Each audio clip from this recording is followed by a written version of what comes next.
안녕하세요. 플로입니다. 본 채널은 경제, 기업, 산업에 대한 일반적인 정보 제공과 의견 공유를 목적으로 운영합니다. 해당 영상은 투자 권유, 매수 매도 추천, 투자 자문이 아닙니다. 영상 및 콘텐츠에 등장하는 모든 기업은 제가 사전에 보유하고 있습니다. 주가가 오르거나 내릴 때 제가 언제든지 일부 또는 전체를 매도할 수 있습니다.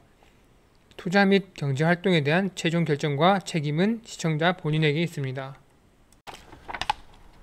오늘은 숨겨진 배당주에 대해서 설명을 드리고자 합니다. 뻔히 보이는 답지인데 많이 알려지지 않아 말씀드립니다. 그 회사는 바로 현대해상입니다. 목표 주가는 4만원이고 작년에 배당금을 주지 못해서 주가가 2만원까지 떨어졌다가 지금은 28,000원을 유지하고 있습니다.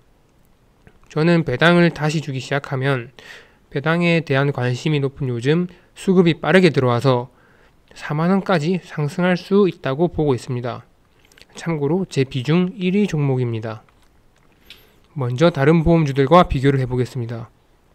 현대해상이 5년 동안 24%밖에 오르지 못한 것에 비해 다른 손해보험사들은 많이 올랐습니다. 1년 기준으로 보면 오히려 현대해상은 내린 모습입니다. 삼성화재 같은 경우 밸류업 발표를 하면서 28년까지 50%를 주주환원에 쓰겠다라고 약속을 했고 회사도 고평가를 받고 있습니다. 하나손해보험은 배당 재개 가능성이 있어서 주가가 올랐다가 다시 주지 못할 가능성이 높아져 주가가 하락한 상황입니다. 하지만 IR에서 배당에 관한 의지를 보이고 있습니다. DB손해보험은 주주환원을 35%까지 하겠다라고 밝혀서 주가가 꾸준히 오른 모습입니다. 그에 비해 현대해상은 작년에 배당을 주지 못했고 IR에서 배당에 대해 조심스러운 모습을 보여서 주가가 지지부진하고 있습니다. 배당이 주가에 결정적인 영향을 미치는 걸 볼 수 있고 배당이 다시 진행되면 이 4개 회사의 갭은 순식간에 좁힐 가능성이 있습니다.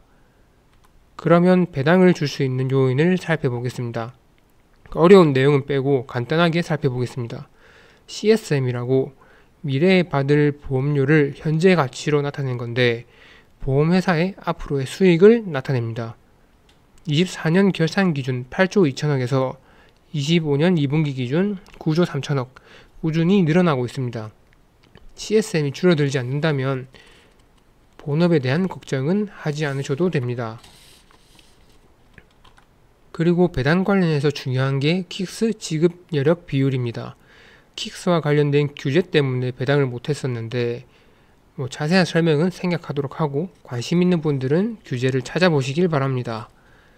작년 말의 경우 제도 변화에 따라서 금리 인하에 따라서 킥스 비율이 155까지 떨어지면서 배당금 지급을 못했습니다. 올해 2분기 기준으로 다시 빠르게 170을 회복한 모습을 보입니다. 킥스 관련 규제에 따라서 올해 연말까지 170을 넘어선다면 배당금 지급이 가능할 것으로 생각하고 있습니다. 회사에서도 연말까지 170 초중반을 맞추려고 노력하고 배당금 지급을 최우선 과제로 삼고 있습니다. 밸류에이션을 살펴보면 시총 2조 5천억에 예상순이익 8천에서 1조, 퍼로 따지면 3에서 2.5, 너무 싸기 때문에 전혀 걱정이 없는 가격대입니다. 삼성화재는 퍼가 11, DB손해보험은 퍼가 6으로 그에 비해서 현대해상은 많이 저렴합니다. 아까 킥스 비율을 말씀드렸는데 킥스 비율은 금리가 중요합니다. 킥스 비율이 낮아진 이유가 24년 말에 금리가 크게 하락을 했습니다. 이에 따라서 킥스 비율이 많이 낮아졌고 배당금을 지급하지 못하게 되었는데 지금은 10년물 금리가 2.8%대에서 안정적으로 유지되고 있습니다. 그러면 금리가 앞으로 어떻게 될 거냐를 보면 되는데 내년에 국채 발행을 역대 최고 수준으로 발행을 할 거고 예산안은 8.1%가 증가를 합니다. 특히 국채 발행이 17%나 증가를 하는데 장기 금리가 계속 이렇게 낮게 유지될 수가 없다고 저는 생각하고 있습니다. 앞으로 10년물 금리는 꾸준히 우상향할 수밖에 없고 금리가 중요한 보험사는 부채가 낮아져 수익성이 좋아질 수밖에 없습니다. 최종 요약을 하자면 다시 배당금이 지급된다면 충분한 주가 상승이 가능하고 저는 4만원까지 보고 있습니다. 국채 발행이 증가하고 국채 금리가 상승하면 보험회사의 우호적인 상황입니다. 그리고 밸류는 PBR 0.5, PER 3에서 2, 절대적으로도 상대적으로도 저렴합니다. 리스크는 배당금 지급이 되지 않는다면 추가 조정의 가능성이 조금 있으나 내년에는 100% 확률로 배당이 가능하기 때문에 큰 조정은 없을 것으로 기대하고 있습니다. 영상을 시청해 주셔서 감사합니다. 잘 보셨다면 구독과 좋아요 부탁드립니다.